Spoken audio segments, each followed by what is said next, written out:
Hey guys, it's Pete from Pete from Anxiety here. Welcome into today's episode. I appreciate y'all being here so much. Let's talk about a few things real quick. The Pete vs. Anxiety Team Anxiety Facebook group. Are you a part of it? You're not? What are you waiting for? The link's down here in the description down below, or go to Facebook and search Pete vs. Anxiety. Then look for the Team Anxiety team page and join it today. Why not? You can join and help. It'll be great. Yeah, like right now. Hurry up. Stop what you're doing. Pause this video. Go do it right now. But anyways, let's also talk about the Pete vs. Anxiety YouTube page. If you're here right now, you're probably following it most likely. If not, head on over there, subscribe, be sure to like and comment on the videos and let me know, because all that stuff really helps, guys. I really appreciate it. And help me break the stigma that mental health is talked about enough. But anyways, guys, let's get into today's episode. I'll have a great one. Thank you so much again. And as I always say, don't ask how your day is, ask how your mental health is today. Guys, welcome to another exciting episode of Pete vs. Anxiety, the mental health podcast breaking the stigma that mental health is talked about enough. My guest today is a comic telling his story of living with severe mental illness, one joke at a time. He also teaches stand-up comedy to folks with mental health illness, helps them find humor in their dark days and lost years, thus transforming lives. He's also a bestseller of the book, oh my God, that's me, the one, the only, Dave Mowry. How you doing, Dave? I'm doing great, Pete. How are you doing today? So glad you're here, brother. Why don't you tell everybody a little bit about yourself? Short story, live with bipolar disorder, severe anxiety, have all my adult life, had successful businesses, things went well, doing great, fell into depression and anxiety, lost everything. Happened 3 different times. Awful. We were homeless. Family and I were homeless for 18 months. Lots of that kind of stuff. And then with the help of comedy and, essentially not getting stuck, I promised myself I'd never get stuck. So I'm not getting stuck in those dark places and those hard times. Found the comedy, took a class, learned stand-up comedy, found out I had a knack for writing jokes. I was writing jokes for other people, and then they wanted to keep going on with the group after it ended. They asked me to lead it, so I started teaching, and I've been teaching stand-up comedy to folks with a mental illness. It transformed my life. It changed everything about my life, and I've seen the same transformation happening with other people. Well, that's awesome, though. I mean, comedy's great just in general. I mean, just the fact that you can laugh about some of the darker days that you've gone through and things like that. I mean, it says a lot. And I know a lot of comics, when they make jokes, it's usually about their own personal lives and things like that. So it's great that you can see the sense of humor to the side of it. And at the same time, you can help other individuals with mental illness as well, help get through it as well. Yeah, I think, they like you see it with comics, and there are most comics have their own challenges, life challenges, mental health challenges, different challenges, family upbringings, all those kinds of things, trauma. And the more challenges you have in life, the more material you have for comedy, for humor. And, I got a lot of material.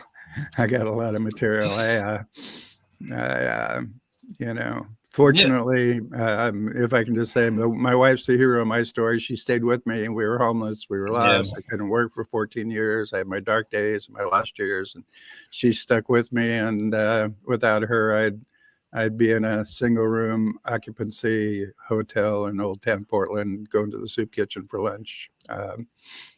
That's where it was at, but she stuck with me. So she's a hero of my story. I'll say that right up front.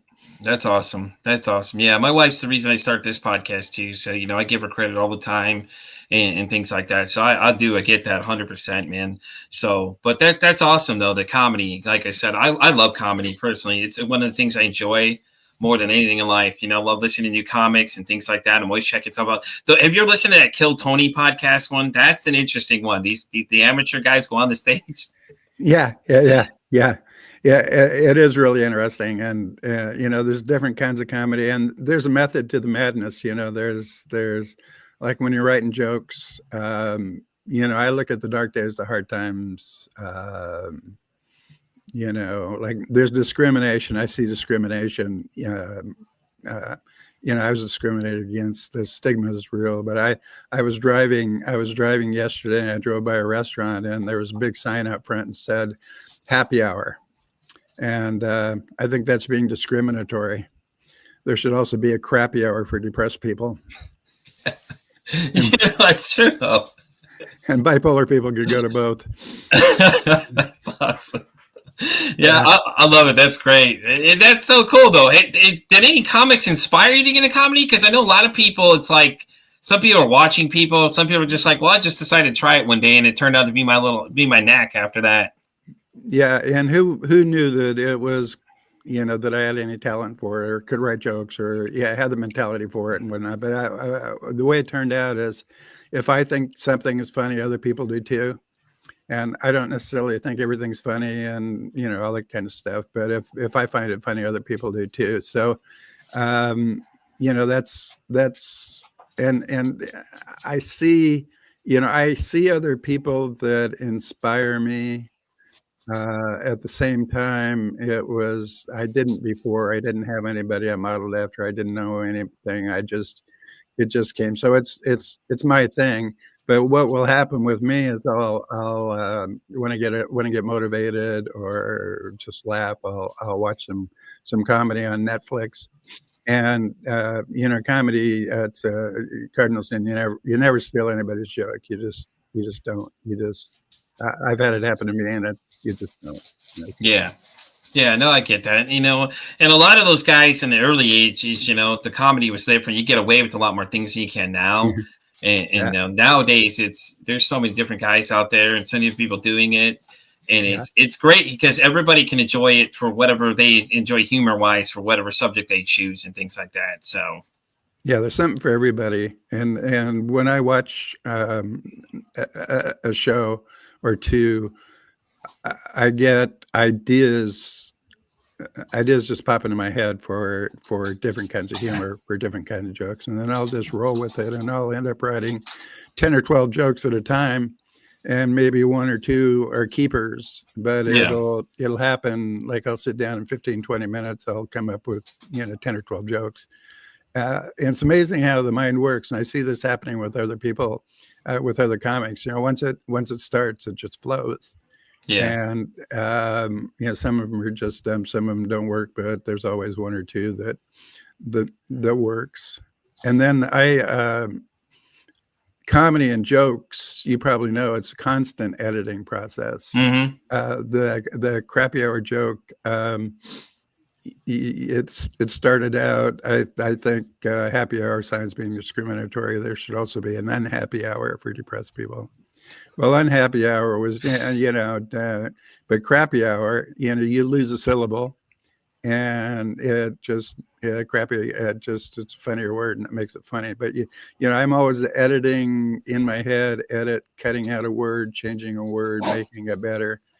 And I see other comics say the same thing. They can have a joke that they've been telling for years or whatever, but they always try to make it better, take out a word, change a word, add it here, an emphasis there, and make it better. Yeah. So, Dave, my question for you though is, since you have anxiety, what's it like getting on stage in front of people? It's got to kick up because, you don't know if the joke's going to hit or miss. And I know when you're dealing with your mental health issues, a lot of times when you bomb, is it really get you, or is there kind of like something that you've kind of worked towards, or something you've had to deal with in the beginning? Obviously, it couldn't be easy right off the bat. Yeah, it's interesting. I get asked to speak sometimes, or just throughout my life, I've had anxiety attacks and panic attacks. And Yeah. when it happens, I just start sweating and soak my collar. And I'm a total mess. My voice goes monotone. My vision goes blurry. With the comedy, though, it's interesting. The first time I performed, I was a bit nervous. Yeah. The key is I like my jokes. I think they're really funny. I know they're laugh out loud funny, and I've had enough of that feedback. So when I go on stage, I'm at peace. I'm telling my jokes. I think they're funny, and frankly, I bombed once, and that's when I went to an open mic. And if you've ever been to an open mic, the people in the audience are other comics that are waiting to go up and do their 3 minutes. So they're sitting there with their arms crossed saying, make me laugh. Yeah. And actually hoping you can't make them laugh because they want to do better than you do. So that and my comedy, mental health comedy doesn't. It takes, you got to talk about it before you start telling jokes, so people Yeah. kind of get it. That's the only time I bummed. Otherwise, get up there, just calm as can be, just do my thing. It's interesting. If it's my story and I'm being totally, completely honest about it, totally open, completely honest about it, and something about that is very calming. Well, it's amazing though that you're so honest about it too, especially when you're on stage, man. The vulnerability of just telling people the things you've dealt with, because you don't know how people are going to react to some of that stuff, And as we know, it's a tough conversation for some people to have. People don't know how to react to certain things, or they think anxiety is just, oh, well, you just need to relax. It's okay. Yeah, I wish that's what the case was when it really happens, because it doesn't. No, yeah. You know what I mean? I'm sure you've heard it all. Like, oh, you're depressed. Oh, well, you need to cheer up. Yeah, that's great. Thanks. Thanks for the advice. Anything else you got for me? What else you got? It's like, Yeah, come yeah, on, man. It's like, yeah, stop. But that's yeah. so cool, though, man. I've loved comedy as a kid. I think George Carlin was one of the first comics I ever caught on to, and he was great because I just love the fact that a lot of his stuff was just interesting what he came up with, because he had no fear to just say whatever he wanted to say, And especially in the 90s, everybody was saying some wild stuff. But George always kept it straight, man. He always kept telling you exactly what it is, He always had a joke. What is it? The one where he's talking about how many different people get offended by anything he's saying. He just starts listing them all off. And I'm just like, what the hell is going on? And then you had Robin Williams, and you had, God, who was it? Martin Lawrence was big too when I was younger. Guys like that. I got to see all them. I got to see Chris Tucker for a little bit when he started doing a little bit of stand-up and things like that, and it was always great to see these guys, because all these jokes they tell were just so funny, because it was so real, though, because a lot of them were talking from experience, and Martin Lawrence's one was the one I liked. He's like, fired? You could tell me I was fired yesterday, make me waste my gas. And I'm just like, oh, my God. That would always made me laugh, because it's just so funny. Because he's like, you're like, you're just gonna fire me. You might as well just tell me over the phone. I'm like, yeah, they don't do that, unfortunately, man. Yeah, I admire, like George Carlin and Robin Williams. I mean, just the top of mind, the random, the not ramblings, but just how quick and how it just comes out, and I envy that in a sense, because I guess I do get nervous in a sense, because I can't just riff on something. I've got my jokes, I've got my set, and I can go off set and do that, but I can't do what these guys do, which is just, and I know they practice, they work at it. You look at them and they get up there and they do their thing, and you think, wow, it's all improv, and they work at it, but that's if I could just get up and ramble and have my humor come out in that regard, I'd love to do that. That would be my goal, to top off whatever comedy experience I have. But like Robin Williams, truly amazing. Yeah. I mean, just amazing. Carlin was awesome. I don't know if you've heard Stephen Wright. He's got his one-liners and just his view, his perspective on life. And he'd go and he'd sit down on the stage and just lean it back against the wall and just come up, these one-liners, and they were just laugh out loud funny. Yeah, I also like Don Rickles too, because he always did the crowd work all the time and things like that. It always made me laugh, because he was just sitting there picking up people. People were laughing at it. They're just like, they're getting called out, but at the same time, Don's just taking it and running it on them, and they're just like, oh, they're all dying of laughter, And I love those kind of guys that do that. They can interact with the crowd, things like that, because it makes it a little more fun, because they're interacting with you, and you feel like you're more a part of the show too, because even though they're picking on you, it's all in good fun, And I think a lot of the guys now, like what's his name, Nate Jackson, does it really well too. Like that's a lot of what he does. So he just sits there and kind of works the crowd for a bit. He starts picking out random people in the crowd. He starts asking them random questions and things like that. And you just start sliding out this weird stuff. Him, and I can't think of this other guy I'm thinking of. He's a real skinny white dude, but he's real good at it too. He starts asking questions, and he always finds the most interesting people in the crowd. Like they tell him the wildest things ever. He's like, hold up, we got to find this out. And I think he was talking to someone's grandmother. And he was like, hey, what's the youngest guy you ever hooked up with? And she's like 40 years younger. He goes, hold on, 40 years younger. He just starts freaking out. I was like, oh, no, stop, man. Yeah, that was yesterday, she says, because, anyway.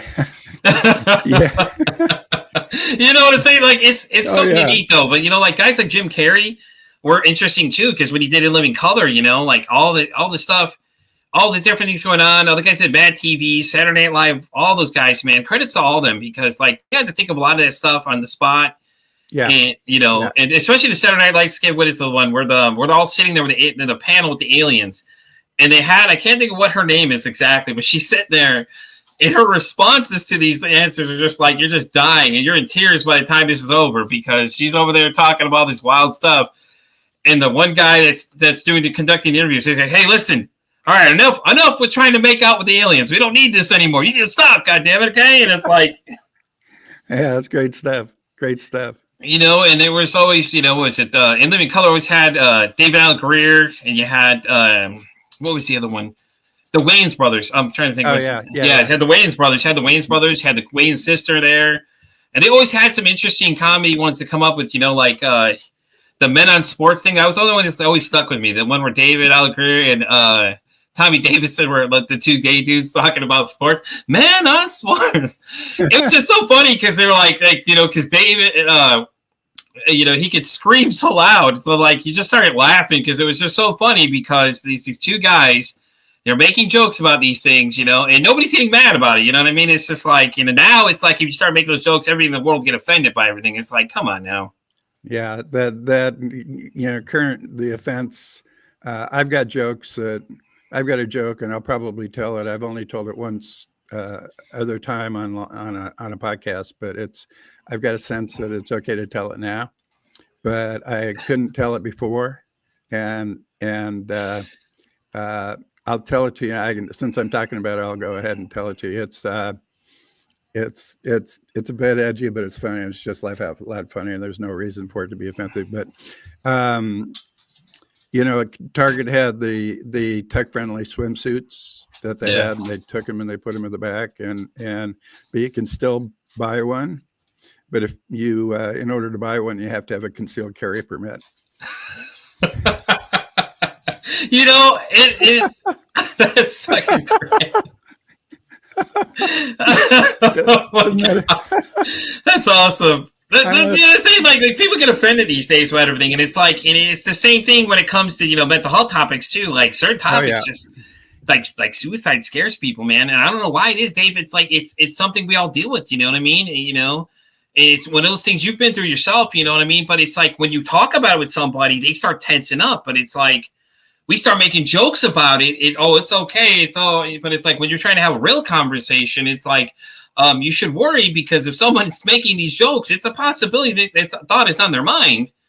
Yeah, I've got a suicide joke too, and it's interesting when I'm doing my comedy. I preface it by saying it's mental health. I'm talking about myself, and not fun to anybody. I do that in kind of a fun way. But and I go everywhere. I mean, especially in the classes that I teach, we go everywhere. And I haven't had a person in any of the classes who hasn't had suicide ideation. And they have thought about ending their lives. They've thought about maybe how they'd run into a tree, or they'd jump off a bridge, and it's just, and we laugh about it. We talk about it and laugh about it. They're not going to act on it. They're not going to do it, but it's the thoughts that come into your head. But when things were, for me, things were really bad. I had my 14 lost years and dark days. And at one point I decided to end it all. So I went up into the bathroom and I took a bunch of pills. Afterwards, I called my wife for help. She said, there are more pills under the sink. Wow. I was like, wait a minute. Exactly. Say, hey, let me help you with that. Come on now. Let me toss you a few more there, Yeah.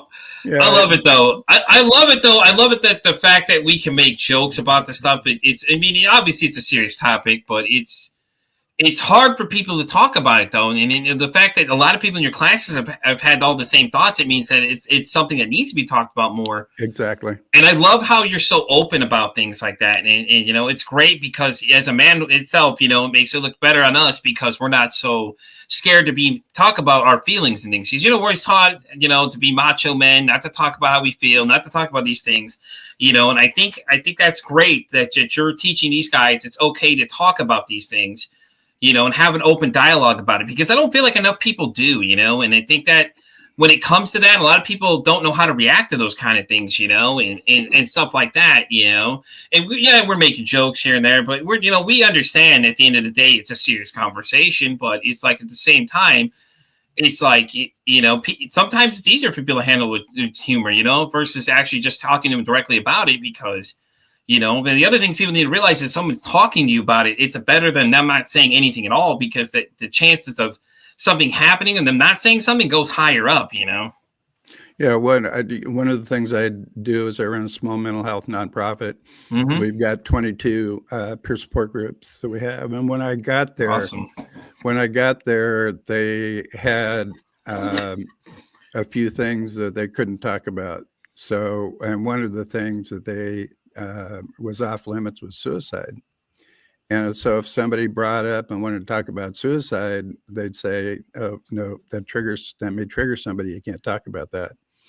And I nipped that in the bud. I said, "Look, the person that brings up suicide and wants to talk about suicide, they need to talk about suicide. Yeah. They're having suicide ideation, and you don't shut them down. If there's somebody else in the group that gets triggered by somebody talking about suicide, that person that gets triggered, they can stand up and they can walk away, and they can walk into another room or outside.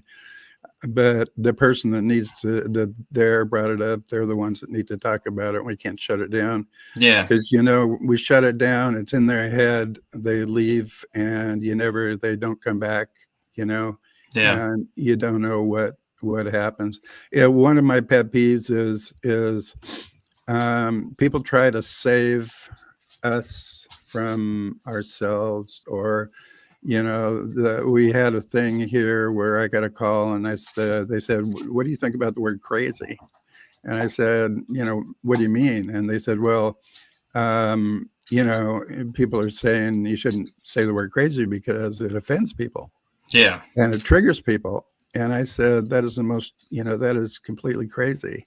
You're thinking that those of us that live with a mental health challenge, mental illness, are so weak and so vulnerable that we're going to get triggered by somebody saying the weather was crazy today, or the game last night was crazy. And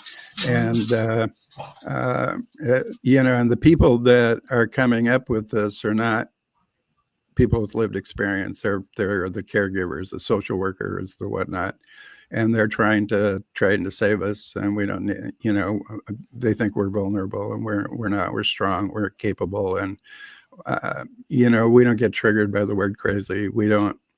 You know, and when I do my act, when we do our shows, and I talk about the suicide joke, I've never had, well, I only had one person that came up afterwards in all the shows that said anything.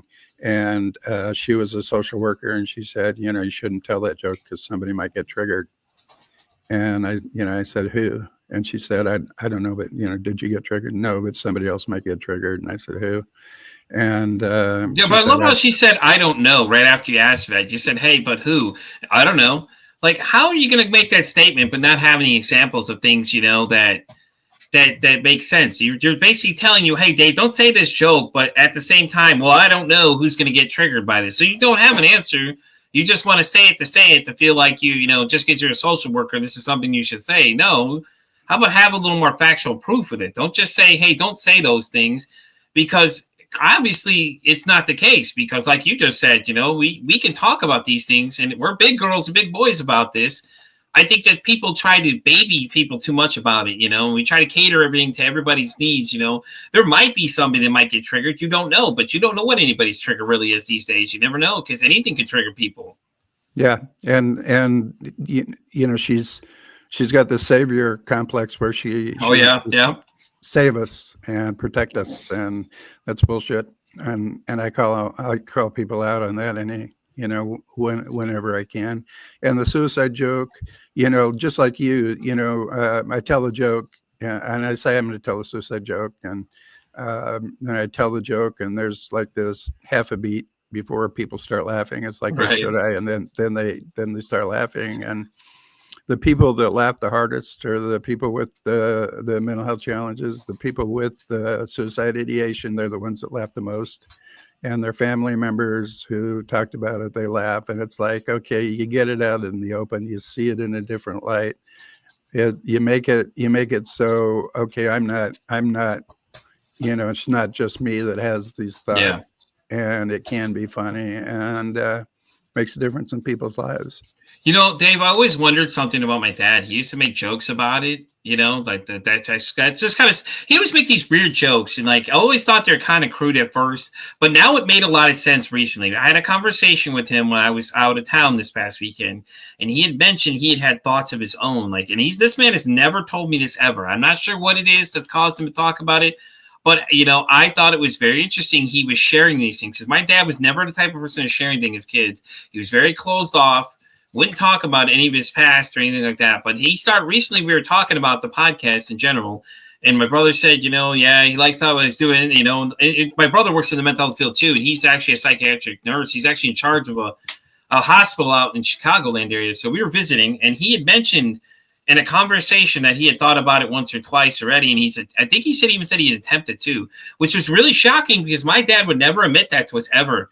And then all of a sudden, he was just talking about, knowing that this is a subject I talk about all the time and different things I talk to people about, and stuff like that. And he was just like, yeah, I thought about it. And he said, these are what these scars are from.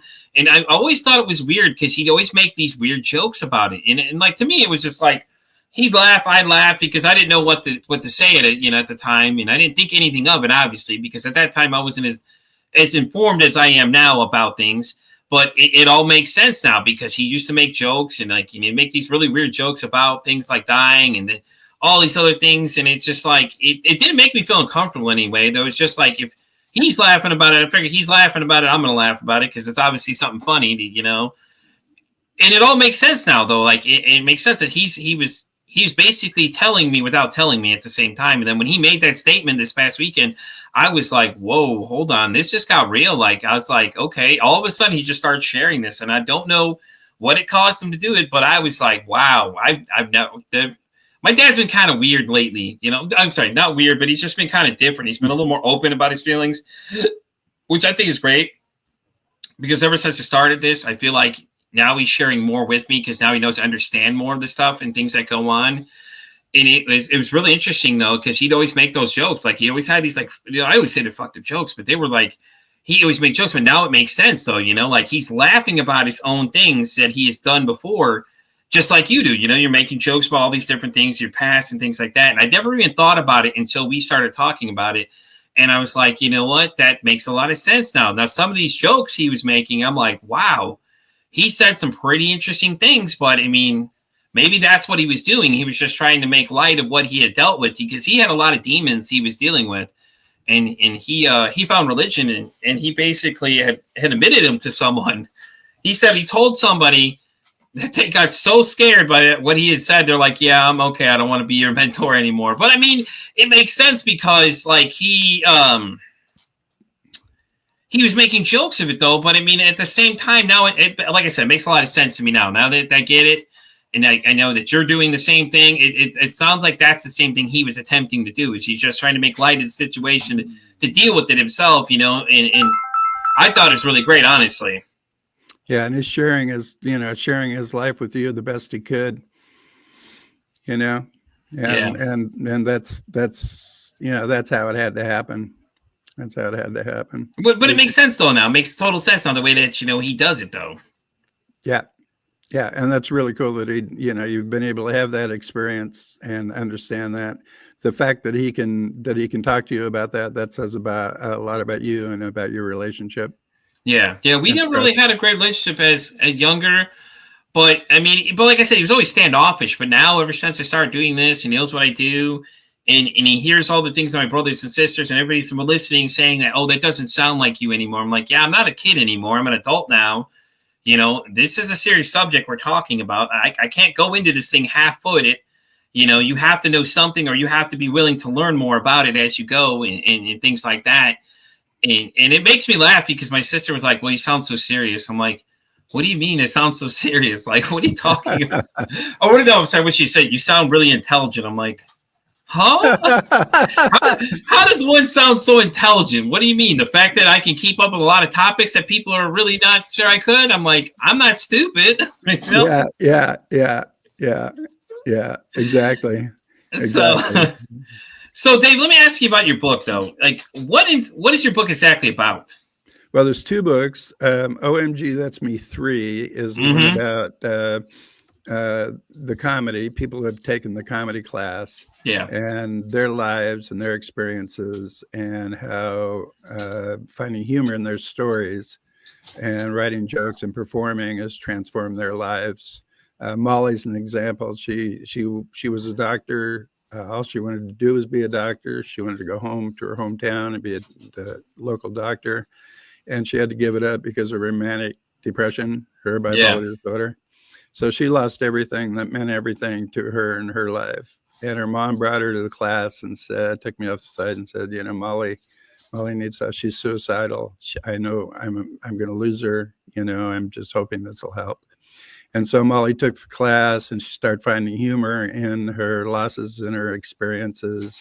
And one of her jokes was, when I was going to med school, little did I know that the MD was going to stand for manic depressive. And now she sees herself she doesn't see herself as a failed doctor. She sees herself as a comic, and she performs around town. And her mom said, it saved her life. Yeah. And she's chapter 6. And so it's a story about folks who live with mental illness and the challenges and how the comedy changed their lives. And what we've got in OMG, That's Me 3, we've got the audiobook, which is brilliant because we were able to splice in the comics doing their act live on stage. Hey, that's awesome. Yeah, we had the audio of that, so if you can get the audiobook for OMG, That's Me 3. And then OMG, That's Me, the first one, I wrote a blog for bphope.com, which is mental health magazine and blog. It's one of the best blogs.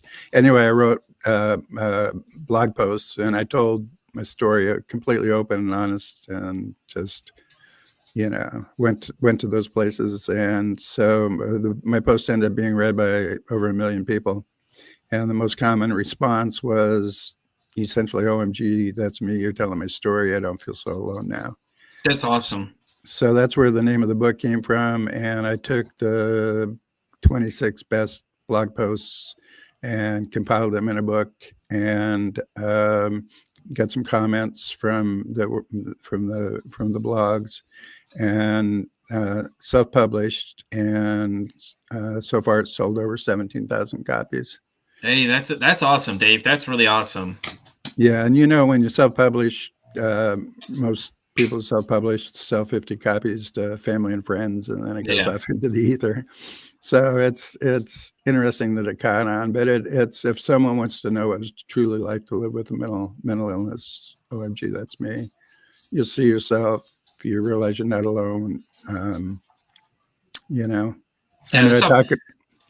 That's a powerful statement, Dave, to say that we're not alone. I think that's fantastic. That's your message, because I think that really is the case, that people need to know that they're not alone. A lot of people deal with these things and don't realize, that there's other people that deal with it too. And the fact you're so open about it, and 1 million people read the post, which is amazing, that the number one response was that I don't feel alone anymore.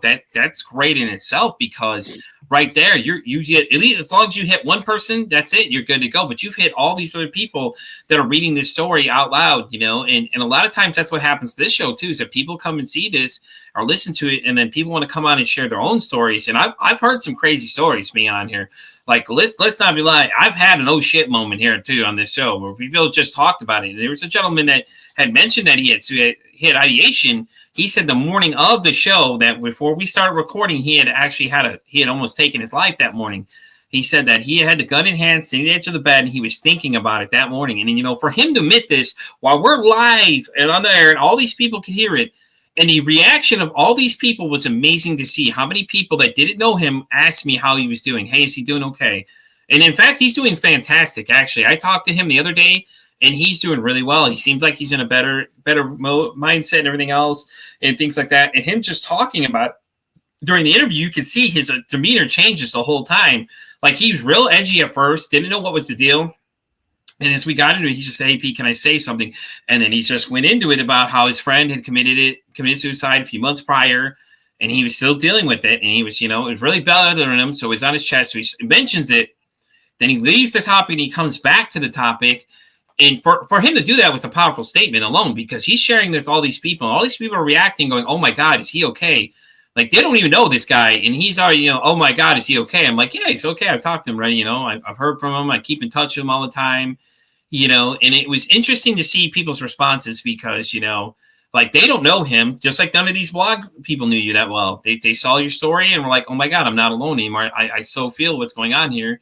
You're basically telling my same story. And it's so great, though, that, you shared it with all those people, man, and all the people responded to it. It's just, that's an accomplishment in its own.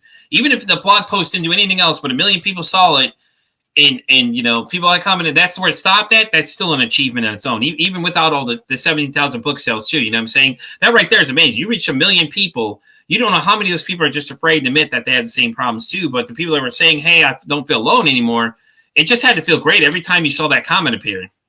Yeah. And, people saying, I showed this to my mom, I showed this to my sister, I showed this to my daughter. And parents that are saying, I didn't realize what she was going through, or I didn't, and now I do.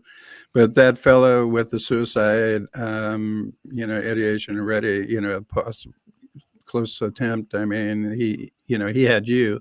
Yeah. And you guys found each other at that particular point. And, I mean, good chance you saved a life. So. And it was great that he said it to me. I'm not going to lie. I panicked on the inside a little bit because I've never ran into that situation. But knowing that this is what I'm getting into is that we're going to have interesting conversations like this come up, and for him to share it while we're live, I was like, wow. And like I said, I checked in after on him just because I was like, he's a real nice guy doing great things. You always wonder how people are doing, because people have even asked me today, were like, hey, how's that guy doing? I'm like, oh, you mean Brian? Yeah, Brian's doing fantastic. I actually talked to him the other day. I seen him. He was actually live the other day, and I got a chance to talk to him for a minute. He looks like he's doing fantastic, and things like that. His whole demeanor changed ever since that show. I very well probably saved his life for him just talking to me about it, because it was great. So, I mean, and we've had a lot of moments on the show where things get kind of weird. I've had a woman tell me, a couple weeks ago, she was in the middle of a gunfight when she was a kid. I was like, this story just got more interesting, Dave, as it goes, okay? So she starts telling the story, okay? So she's like, yeah, I'm like, okay, and then she's like, yeah, my kid was involved in a gunfight too. I'm like, huh? Wait, hold up, wait. You just said your son was involved in a shootout too? Yeah, he was involved in this too. I'm like, huh? What? I'm like, what? Where are we going with this? And it just kept, Dave, she just kept stacking it. And I was like, what the hell is going on here? This is getting weird, And I've had moments like that where people are just like, the story just gets more interesting because the conversation just gets even thicker because they get more comfortable and they just start sharing more and more and more. And the conversation just kept adding on. I was like, oh, yeah. She's like, yeah, I had a gun pointed at me when I was like 9 years old. I'm like, what? Huh? What? Yeah. It doesn't amaze me anymore, though. And it's great when you get people to open up, man, because you can see a lot of the people that get real nervous at first. They're real kind of like tense. But then when we get into the conversation, like 10, 15 minutes in, usually a lot of times you can get them warmed up and they'll just just start word vomiting away about anything and everything they want to talk about, I had one girl tell me she got kidnapped as a kid, and it was just like, you're just riding this roller coaster of emotions. I think the craziest moment to recording this show was actually a Columbine shooter survivor, okay? It's audio, mind you, okay? I'm sitting in a dark room. Reason was my internet wasn't working in the living room, so I had to slide it in where my cord was. So I had to hardline this thing, okay? So in the middle of this interview, I'm sitting in a room, and all I can see is the screen. I can hear the woman's voice as she's describing this. And she's like, I'm under the table. I'm like, oh, shit, we're under the table. And it's like a mental health D&D you're playing right now, because she's describing the whole situation to me. She's like, I'm under the table. The person walks in, and I didn't realize she was that close to one of the shooters in the incident. She was sitting close enough she could see this guy's eyes, the whites of this dude's eyes. and everything else. That's how close she was. And the things she was seeing, she's describing them to you. And you're like sitting there, and, you know, the room's completely dark. So all I can focus on exactly what she's saying. It's like playing, you know, mental health D&D at this point, because she's like, yeah. He looks at me. He's trying to tell me to come out. I'm like, oh, God, we're not coming out. We're not coming out. No, we're not coming out. So I'm thinking in my head as she's talking to me. And I'm just like, oh, God. And she's like, yeah, you know, there's somebody in front of me got shot. I'm like, oh, God, really? Oh, somebody got shot? Okay. And you're visualizing this as it's going on the whole time in your head. Yeah, exactly. Oh, that's amazing stuff. That's amazing. Man, I was having a panic attack, Dave. I'm not gonna lie, I was freaking out for a minute. I was like, God, we're gonna get caught, aren't we? We're gonna get caught. You know, like you're thinking in your head, you're like that, like the proverbial black woman in the theater screaming at the screen, going, "Oh hell no, run, man! You gotta get out of there!" Yeah. So, well, but you know. No, you go got ahead, this Dave. forum, you got this forum, you know, and you're talking about real stuff, Mm-hmm. and so it brings out, you know, it brings out the real stuff, and doesn't, you know, you one of the blog posts I wrote about was, you know, people with mental illness oftentimes it's like consuming, and it's what's their life, and so they'll go to an event, a party, or some kind of event, and they'll be talking to people, and they'll go up and they'll start talking about their mental illness and their breakdown and their meds and this kind of stuff, you know, and the people disappear, they escape as quickly as they can, you know. And so one of the things we worked on is you know, planning. Okay, you're going to go to this thing. Okay, I'm going to go to this thing. Okay, what are you going to wear? Blah, blah, blah. Okay, what am I going to talk about? Is there a book? Is there a movie? Is there something? And can I talk about something besides my, you know, mental health challenges? Yeah. And you know, pre-plan it. So, and the other thing is, you know, when you're talking to somebody, smile, ask and listen. Because if you smile and you smile in your eyes, they can see it. And then if you ask them questions, listen to what they're saying. You know, people love talking about themselves. So anyway, just, you know, it's you know, I've been there. You know, had a dark day, had a hard time, had challenges. How was your day? Well, it was bad. I did this. You know, and so they can't wait to get away. Yeah, definitely. You know, and it's hard to find people to talk to about it that you can feel safe talking to about it without them judging you, and, you know, things like that. And that's the great thing. I'm creating a safe space here for people to come in here and we can have these conversations, because I'm not judging anybody. I have my own problems I deal with. You know, I have anxiety and depression myself. And, you know, and there's some days that I just like, I don't even want to get out of bed. And it's that bad, but I'll get up to do the show, honestly, because you know, it's the highlight of my day. Most days is I get to meet new people every day, you know, and the new topics they bring into the conversation, you know, and things like that. And that's a great thing is when I'm looking for new guests for the show, I'm always looking for people from different aspects. And we had a gentleman yesterday, he worked with actors themselves, and Albert had a background as a PhD in psychology as well. So it was interesting to see, because we were talking about some of the other actors that we lost, like, you know, like Heath Ledger. He thinks that the Joker role is actually what pushed Heath over the edge to end up taking his life, you know. And I thought it was interesting because it's like, you know, Jim Carrey's name came up in the list too, but it was because of the things that Jim would do, you know, like all the extreme levels of things he'd go to just for the art itself, like, you know, do his own stunts and things like that, you know. And then Jackie Chan would do the same thing kind of too a little bit. And it's always crazy to hear when people start saying that, because it's just like, you know, people enjoy the outcome, but they don't think of the process that went into it. And I think it's the same thing with comics though too. A lot of these guys joke about things, but a lot of them are struggling with stuff that, you know, that a lot of people think it's funny, but at the same time they're being serious. Like, you know, like Bert Kreischer talks about his anxiety is really bad, you know, and things like that too, you know, and all these other guys have these issues and things like that, you know. And like Chris Farley, he struggled in the background. And no one even realized until you saw the documentary about all the people that knew that Chris had struggled with so much. You know, he's trying to fit in with everybody and do all these different things, you know, and you never know because Chris put on a mask. And it's the same thing with comedy. Like, you know, you've some of these guys, you end up losing them. You just don't know because they mask it so well. They don't want to talk about it, you know, and things like that. So like I said, I think it's real great though that you're bringing it to light for people. You're helping people deal with it, because I think you're making a major impact in this thing, you know, and it's great to hear, you know, that these guys are getting a chance to make jokes about it and bring it to light a little more, and it's still having a conversation either way. Think about it. You're still telling people about your story, and every time when these guys get on stage and tell their story, it's that much powerful because somebody's going to hear it. Somebody's going to say, hey, just like your blog post, hey, listen, oh yeah, I could resonate with that. That's awesome. That's me too. Now I don't feel so alone and things like that. And I'm sure that people come up to them after shows and said that, hey, listen, I appreciate it because I struggle too. Yeah, it's very common. Somebody will come up and say, yeah, you're telling my story. That's, and I say, I tell my story one joke at a time. My story is other people's stories. That's kind of, I'm kind of an everyman, bipolar disorder, anxiety and depression, all this kind of stuff, and these experiences. And, I've had a lot of I have experiences that other people do too. So, we can relate. And with the humor, it's, and I see, some of the people you're talking about, there's a sadness with comics. Comics will sit in the green room and they'll be sad and they'll be quiet and they'll get up stage and on stage they'll get this energy and all this amazing energy going out, and then they'll come back into the green room and whatnot, and they're sad and they're depressed, and it's almost like a drug. You need the drug. You get on a stage, you perform, you get the high, and then you go back and you're coming down off the drug and you need to do it again.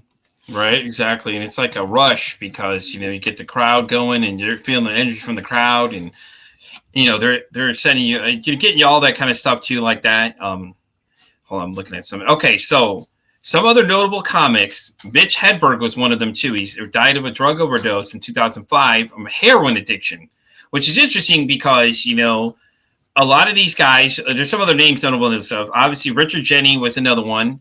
He unfortunately struggled with some clinical depression and psychotic paranoia. Can you just imagine being on stage and having to deal with paranoia at the same time? You're afraid somebody's trying to get you. If he was acting out in an episode and people didn't know it, they were laughing at him, Richard's probably just going, they think it's hilarious. And at the same time, Richard's struggling there. Yeah. Yeah. And the first thing I think of when you're talking about that is what great material for comedy.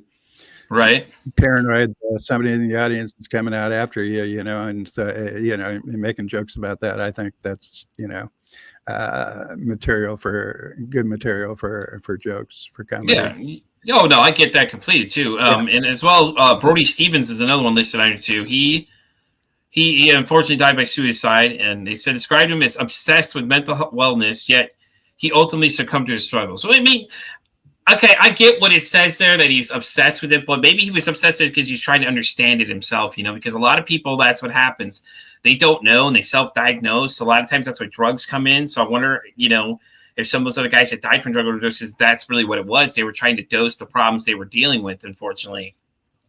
And it's an escape. I know during my dark days and whatnot, all I wanted was peace of mind. I had the negative thoughts. I had the negative loops just on and on and on, overwhelming anxiety and recurring panic attacks. And I just wanted peace of mind, just peace of mind. And, if it gets bad enough, maybe the way to get peace of mind is, to end your life. You can do drugs, you can do alcohol, but it doesn't go away. And you end your life is the only way. I think heaven and hell, at least for me, for a time, was here on earth.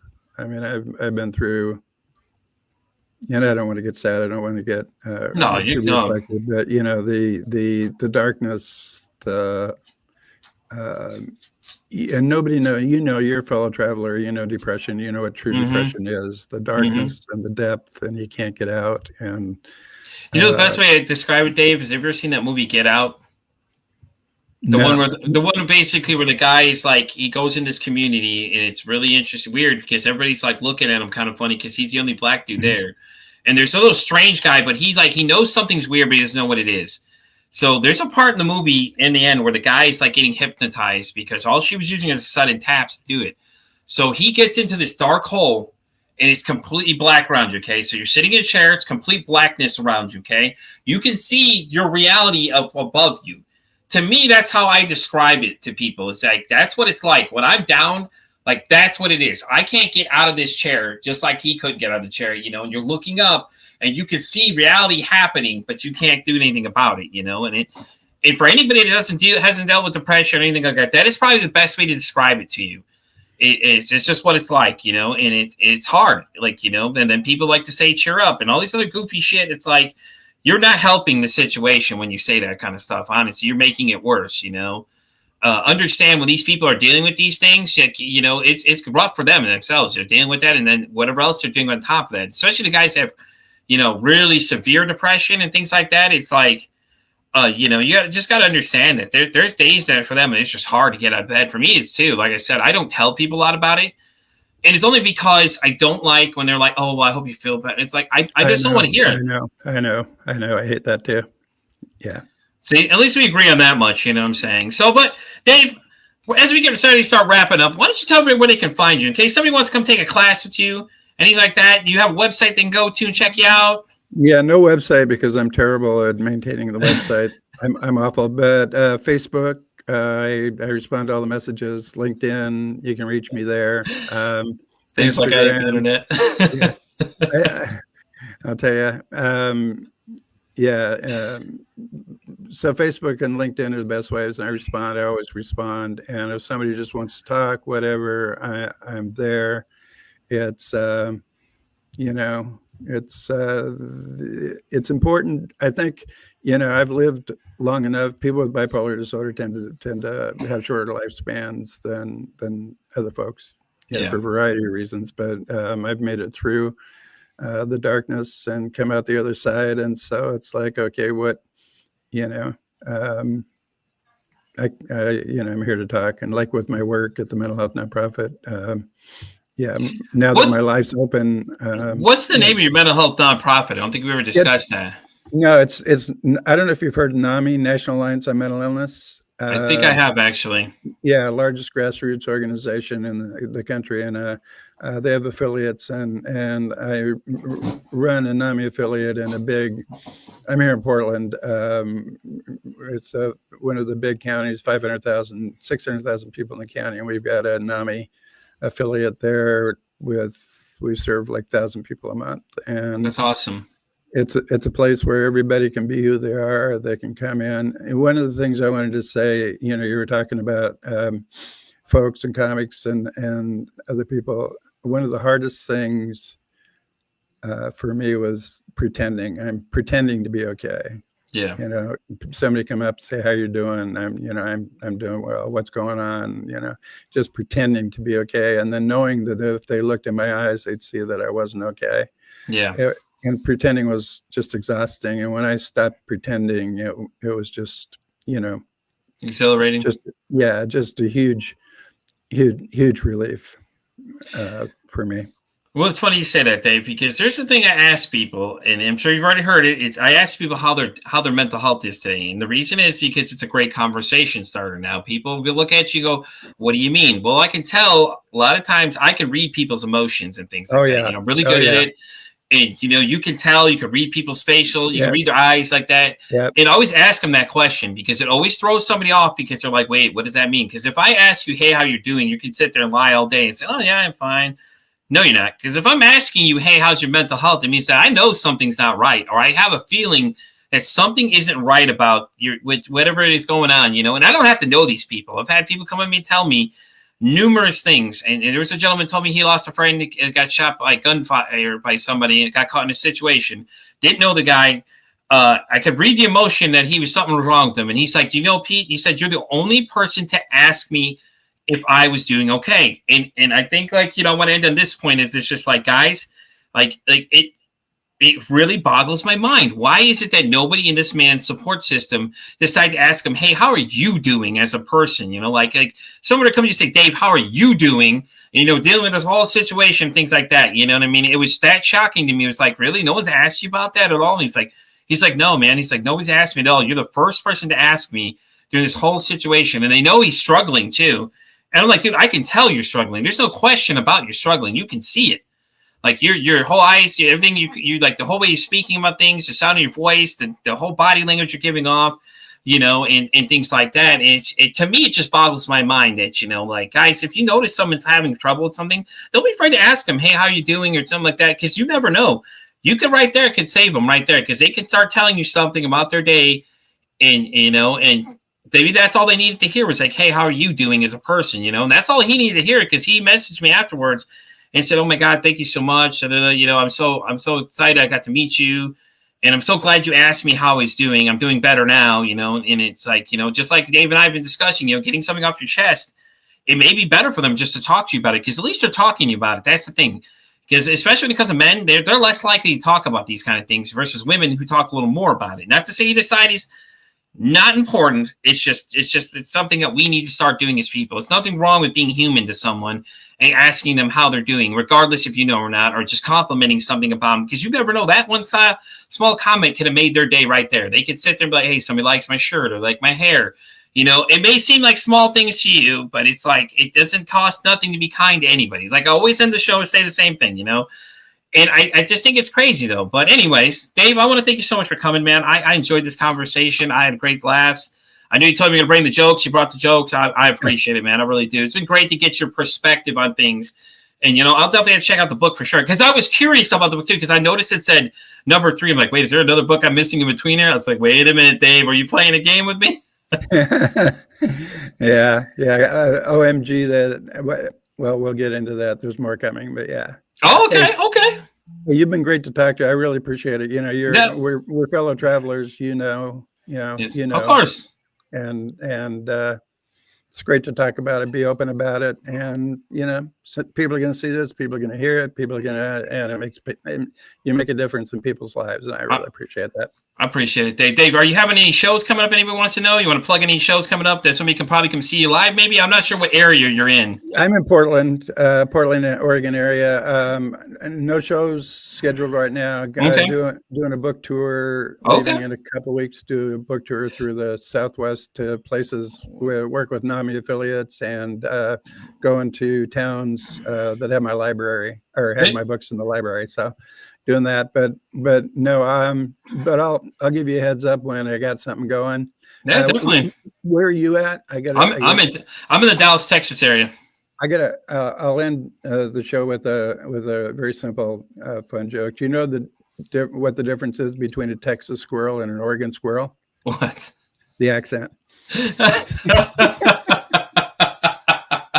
That's so great. It's probably true too. You know what I'm saying? All right, guys. I'm Deep for Anxiety. You know where to find me. I'm X all the way down to TikTok. I'm Spotify, all the way iHeartRadio. And as always say, it costs nothing. I'm saying to be kind to somebody. One kind act you can do to save somebody's life, or hell, you can even make their day. I'm Pete for Anxiety. I'm saying, hey, don't ask how your day is. Ask how your mental health is today.